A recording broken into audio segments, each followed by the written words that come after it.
안녕하세요. 양심 중고차 이신영입니다. 오늘 자동차 상식은 자동차 급발진의 원인. 오늘은 그 내용입니다.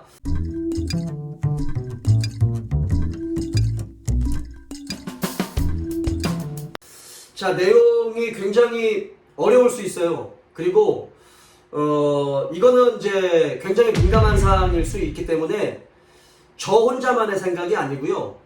자동차 업계에 관련된 많은 분들, 현직 자동차 업계에 관련된 많은 분들의 의견들을 그동안 굉장히 많이 조합을 했습니다.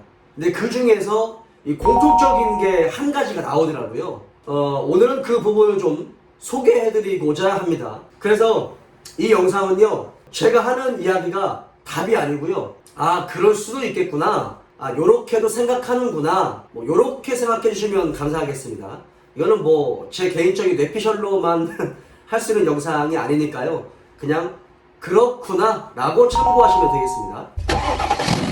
자동차의 급발진은 사실 굉장히 범위가 넓잖아요. 그래서 이게 급발진이다, 급발진이 아니다, 또는 제조사의 결함이다, 소비자의 과실이다, 뭐 요렇게 이 정의를 내리기가 사실은 굉장히 어렵습니다. 확실하게 말씀드릴 수 있는 건 제조사에서는 절대로 자동차의 결함으로 급발진이 났다는 것을 거의 인정할 확률이 매우 드물죠.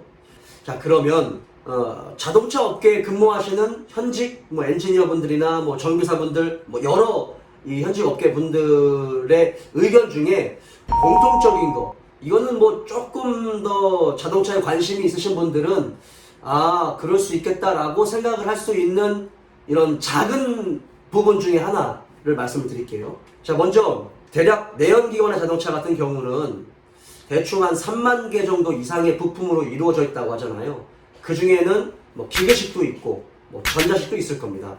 그런데 뭐 급발진이라는 이야기가 나오고 그런 것들이 이제 좀 더 공론화가 되고 부품들이 전자식으로 변했을 때 조금 더 그런 확률이 많아지지 않았나 이렇게 생각을 하고 있어요. 그러면 언제부터 전자식으로 많이 바뀌었냐면요, 정확하지는 않지만 대략 한 15년 전, 그러니까 2005년도부터 전체적으로 기존의 약간 기계식 방식을 사용하던 것들이 전기 전자 제어로 이제 바뀌기 시작했어요. 전자식으로. 자, 그러면 어떤 부분이 조금 핵심적인 부분이냐? 자동차 같은 경우는 이제 센서가 보통 뭐 한 30개에서 뭐 50개 정도의 센서도 있고요. 그 이상의 센서를 가지고 있기도 하고요. 그리고 뭐 제일 중요한 거는 이제 자동차에도 컴퓨터가 들어가잖아요. ECU, TCU 이렇게 들어갑니다. 그러니까 ECU는 자동차의 중앙 정보 처리 장치죠. 그리고 TCU는 이제 미션과 관련된 중앙 제어 처리 장치, 뭐 이런 부분입니다. 그런데 예전에는 뭐 ECU 하나, 뭐 TCU 하나 이런 식으로 돼 있었어요. 그런데 이게 전자제어 방식으로 바뀌면서 전자제어식으로 왜 바뀌었냐면 자동차 배출가스의 기준이 조금 더 높아지다 보니까 그 기준을 맞추기 위해서는 기존에 있었던 이런 그냥 기계식 방식으로만 하기에는 연비도 잡을 수가 없고 배출가스도 줄일 수가 없고 연비와 배출가스를 만족시키면서 출력까지 이렇게 만족시키기가 굉장히 어려워지는 거죠. 그래서 그런 것들을 다 만족시키기 위해서는 굉장히 세밀하고 굉장히 정밀하게 제어를 할 필요가 있는데 그러기 위해서 전체적인 부면이 다 이제 전자식으로 바뀌었습니다.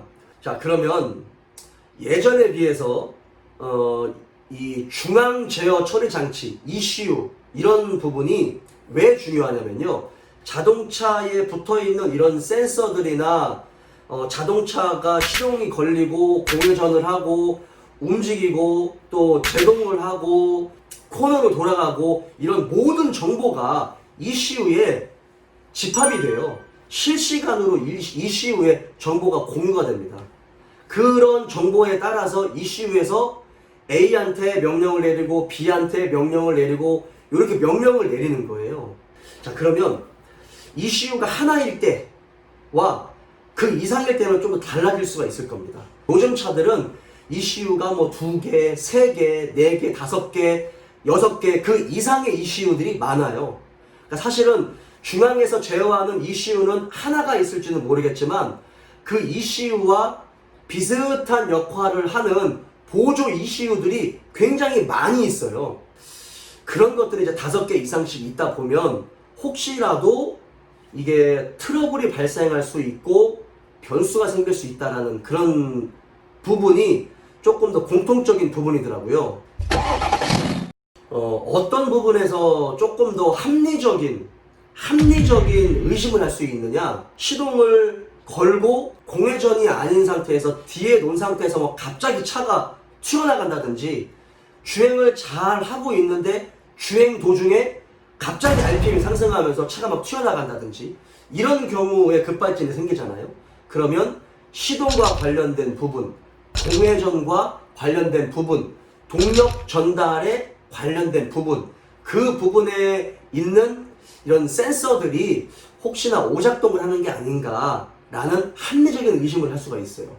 그러면 가장 기본적으로 뭐 산소 센서, 그 다음에 뭐 TPS, 스로틀 바디 포지션 센서, ISC 센서, 공회전 아이들링 센서, 뭐 이런 것들, 뭐 캠 포지션 센서도 있고, 뭐 크랭크 각 센서도 있고, 뭐 수온 센서도 있고, 흡기 온도 센서, 흡기 압력 센서, 뭐 이런 것들 뭐 굉장히 많이 있겠죠. 하지만 이제 이런 것들이 이제 전체적으로 이 모여진 상태에서 뭐 분사 각도라든지 분사의 양이라든지 이런 뭐 악셀의 반응 이런 거에 따라서 자동차의 출력을 전자식으로 제어를 하거든요. 그런데 이제 이 부분에서 조금 더 문제가 생길 수 있다라는 게 이제 공통적인 의견이긴 하더라고요. 근데 요거는 정답은 아닙니다.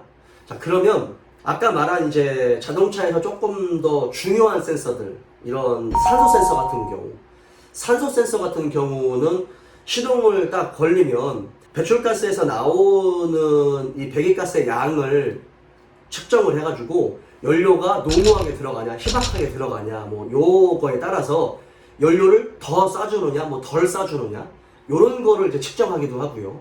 뭐 수온 센서 같은 경우도 냉각수 온도를 측정을 해서 엔진이 냉각됐으니까 빨리 올려야 되겠다, 뭐 이런 센서들, 거기에는 이제 연료의 양이 첨가가 되겠죠. 얼마만큼 연료의 양을 뿜어줘야 되는지, 그런 부분도 센서들이, 이 수온 센서도 그 부분을 일정 부분 담당하기도 합니다.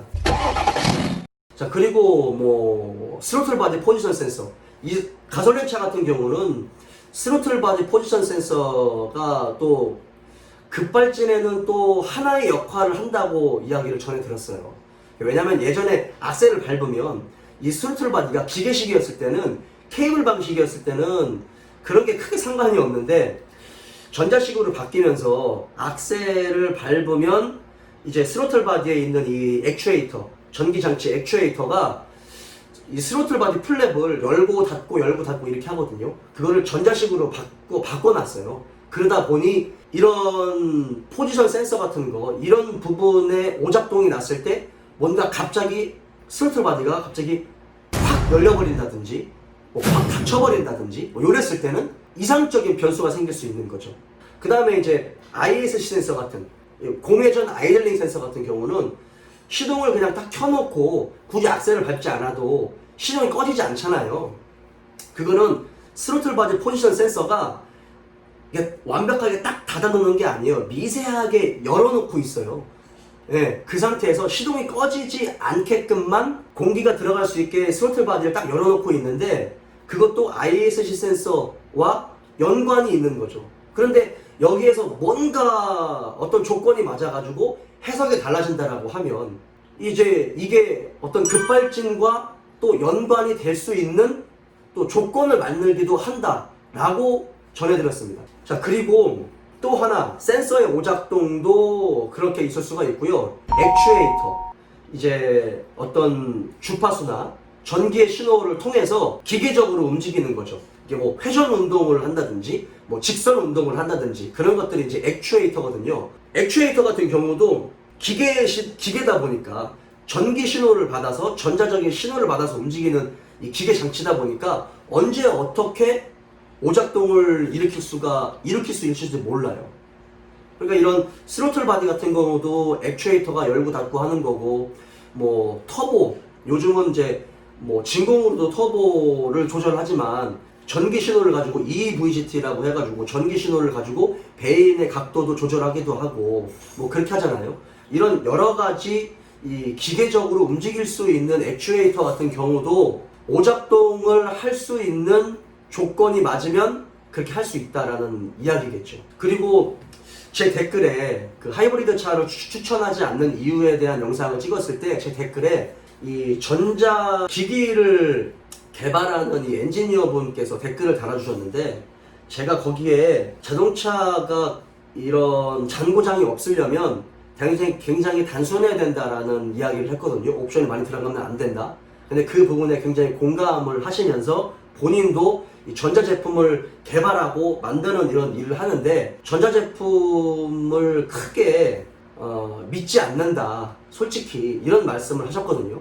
그러니까 무언가를 이렇게 개발하시는 분들은 완벽하지 않다라는 걸 알고 계세요. 근데 이거를 대중들한테 접했을 때 내구성도 좋아야 되지만 굉장히 안정적으로 동작을 해야 되거든요. 근데 이제 요즘 굉장히 이제 인공지능 시대다 보니까 그런 부분에서 뭔가 뭐를 조건이 맞았을 때 자동차가 해석이 달라짐으로 인해서 변수가 생길 수 있는 부분이 있다.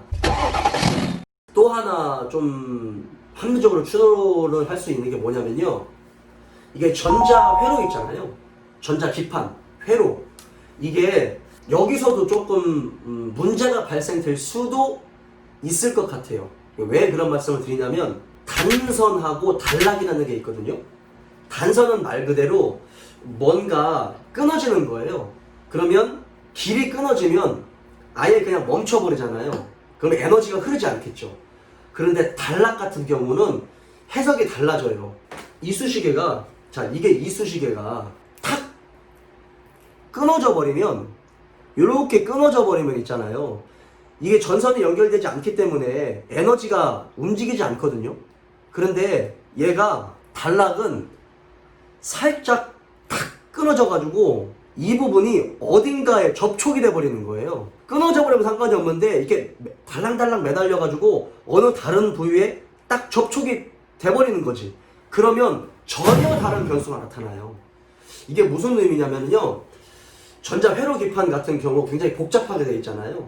그리고 이게 뒤쪽으로 보면 납땜이 되어 있어요. 납땜이 되어 있는데 이게 또 환경적인 요인에서 어떤 수분에 자꾸 노출이 된다든지, 아니면 지속적인 높은 열에 자꾸 노출이 된다든지, 아니면 뭐 어떤 먼지나 이런 것들이 많은 부분, 지속적인 충격에 계속 노출이 되다 보면 어떤 수분에 의한 산화, 어떤 높은 열에 의한 어떤 열화, 어떤 이물질에 대한 어떤 그런 부분에서 부식이 생길 수도 있고요. 그리고 지속적인 충격 때문에 이 납땜 같은 부분이 살짝 떨어져 가지고, 아예 떨어져 버리면 상관없는데 떨어지면서 어느 부위에 이상 접촉이 생겨버리면 화재가 날 수도 있고요. 그 부분에서 완전히 변수가 생겨버려요. 이 센서나 그 센서에서 정보를 받아서 움직이는 액추에이터, 기계적인 액추에이터가 전혀 다른 방법으로 움직일 수 있다는 거죠. 그러니까 그 부분을 전혀 생각을 하지 않을 수 없다라는 이야기입니다. 더 많은 변수가 생길 수가 있지만 정비사분들의 의견은, 정비를 하시는 분들이다 보니까 기계적인 결함을 조금 더 경험을 많이 하셨을 거 아니에요. 이제 엔지니어 분들 같은 경우는 설계를 하시는 분들이다 보니까 어떤 그런 부분에서 어떤 안전장치라든지 이런 것들도 미리 생각을 해 두시긴 하셨겠지만, 이게 환경적인 부분에서 이게 1 더하기 1이 2가 아닐 수 있게 되는 거죠. 1 더하기 1이 5가 될 수가 있고 1 더하기 1이 마이너스 3이 될 수가 있는 부분이 있는 거예요. 그게 지금과 같은 인공지능에서는 더 많은 변수가 발생될 수 있다는 얘기죠. 그러다 보니까 혹시 그런 부분에서 뭔가 조건이 딱 들어맞았을 때 급발진이 발생할 수 있는 원인이 생길 수도 있다라는 이야기입니다. 그러니까 그게 이제 뭐 시동이 걸려있는 상태에서 급발진이 된다면 그렇게 급발진이 되잖아요. 아이들링 상태에서의 어떤 센서나 액추에이터, 연료를 공급하는 그런 정보를 가지고 있는 센서, 그 다음에 뭐 어떤 이제 가속을 해야 되는 부분에서 어떤 그런 액추에이터나 기계적인 부분이나 센서 뭐 이런 부분에 오작동이 생길 수 있다. 그게 이제 여러 가지 이유 중에 공통적인 의견이긴 하더라고요. 정배사님들의. 근데 이거는 정답이 아닙니다.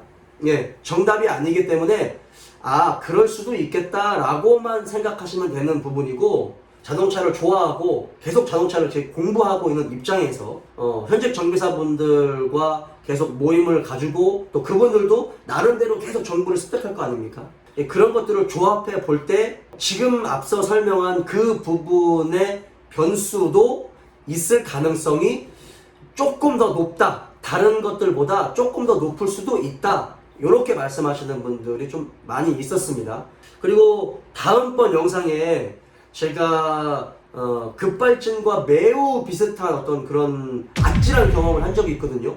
그래서 그 부분에서 저도 좀 굉장히 좀 민감하게 받아들이는 편인데, 다음 영상에는 제가 어떤 상황에서 급발진과 비슷한 이런 경험을 했는지, 어떻게 상황을 대처했는지 그 부분에 대한 영상을 업로드하겠습니다. 자, 정말 가볍게 참고만 하시고요. 가볍게 참고만 하시고 그럴 수도 있구나 라고만 생각하시면 되겠습니다. 자, 오늘 영상은 여기까지고요. 다음번에는 다른 영상으로 찾아뵙도록 하겠습니다. 오늘 여기까지.